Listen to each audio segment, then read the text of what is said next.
নমস্কার বন্ধুরা, প্রথমা কিচেনে তোমাদের সবাইকে স্বাগত। আর আমার আজকের রেসিপি রুই মাছের মশলা কারি।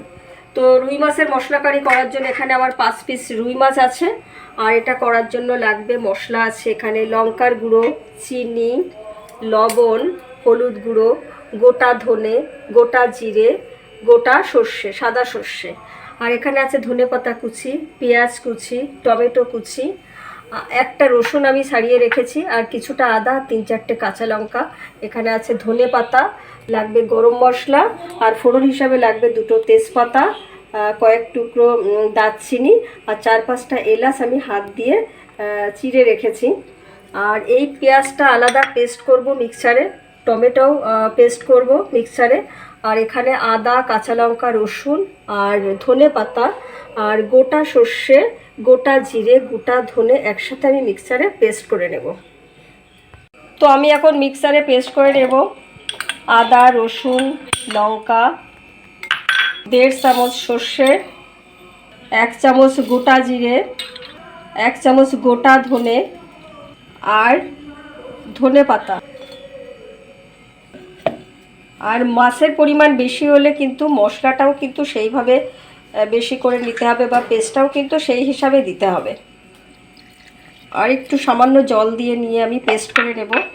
তো মাছগুলোকে এখন আমি ম্যারিনেট করে নেব। তার জন্য আমি দেব সামান্য পরিমাণ লবণ, সামান্য পরিমাণ হলুদ গুঁড়ো, লঙ্কার গুঁড়ো সামান্য পরিমাণ, আর একটু সর্ষের তেল। তো মাছগুলোকে আমি 10 মিনিট মতো ম্যারিনেট করে রাখবো। মাছের মশলা কারি করার জন্য আমি প্রথমেই মাছগুলোকে সর্ষের তেলে ভালো করে ভাজা করে নেব। তো তার জন্য সর্ষের তেলের পরিমাণটা একটু বেশি দিতে হবে।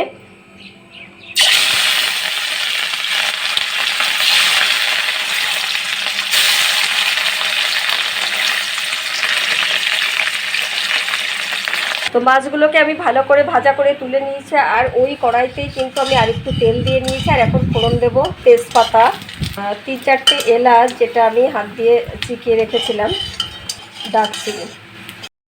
এখন দেব পেঁয়াজের পেস্ট। পেঁয়াজের পেস্টটা দেওয়ার পরে 3 মিনিট মতো ভালো করে কষিয়ে নিতে হবে। তো পেঁয়াজের পেস্টটা দিয়ে আমি 3 মিনিট মতো ভালো করে কষিয়ে নিয়েছি। আর এখন দেব আদা, রসুন, ধনে পাতা, জিরে, ধনে, কাঁচা লঙ্কার যে পেস্টটা করেছিলাম সেটা। এই পেস্টটা দেওয়ার পরেও কিন্তু 2-3 মিনিট মতো ভালো করে কষিয়ে নিতে হবে। এর ভিতরে দেব 1 চামচ লঙ্কার গুঁড়ো, 1/2 চামচ লবণ, 1/2 চামচ চিনি, 1/2 চামচ হলুদ গুঁড়ো। সব কিছু ভালো করে কষিয়ে নিতে হবে। তো আমি 3 মিনিট মতো ভালো করে কষিয়ে নিয়েছি। আর এখন দেবো টমেটো পেস্ট। টমেটো পেস্ট দেওয়ার পরেও 3 মিনিট মতো আবারও ভালো করে কষিয়ে নিতে হবে। সমস্ত পেস্ট আর মশলা আমি ভালো করে কষিয়ে নিয়েছি, তেলও ছাড়তে শুরু করেছে। আর এখন আমি অ্যাড করব 1.5 কাপ মতো জল।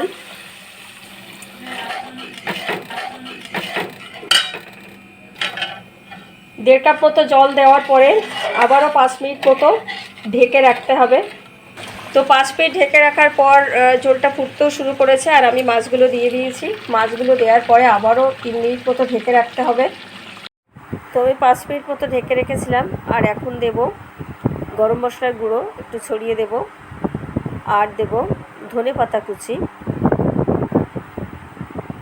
তো ধনে পাতা কুচি ছড়িয়ে দিয়েছি, গরম মশলার গুঁড়ো ছড়িয়ে দিয়েছি। আর এবার আমি একটু নাড়াচাড়া করে নিয়ে নামিয়ে নেব।